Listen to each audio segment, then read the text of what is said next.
You need to be focused, focused, focused. Every minute of every day on every line item on what creates prosperity and growth. And you've got to cut government spending in West Virginia probably by 50%. And that means really bringing it down.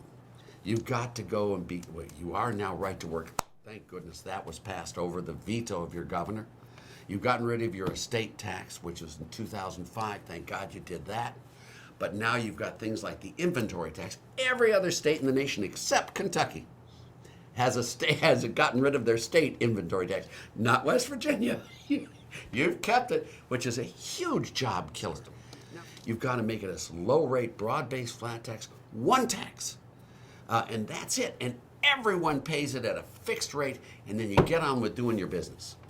And that's what you ought to do. And what you ought to do is have subventions back to cities, counties, and local districts, where you have this one flat tax, which 2/3 of it goes to the state government, 1/3 goes to cities, counties, and local districts, allocated by population or whatever it is, and that's it.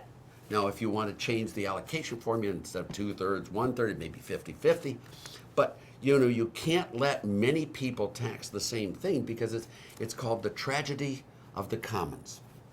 If everyone's allowed to graze their cattle on the field free, they're going to way overgraze it and kill it. And that's exactly what you're doing with all sorts of things in West Virginia. And you've got a huge slam coming, which is the drop in the severance tax revenues. They're about 8.5%, 9%, I think, of your total revenues. Believe me when I tell you they're going. And when they go, it's not going to make your state richer. Believe me when I tell you that, too. The difference between West Virginia and Kentucky is Kentucky, the coal people had more political influence historically. So they were always to keep the severance tax away. They never had a bad severance tax. So when coal prices dropped, the state didn't lose revenues because they never had a severance tax. But in West Virginia, you were sufficiently powerful to really tax the heck out of coal. So you had a high severance tax.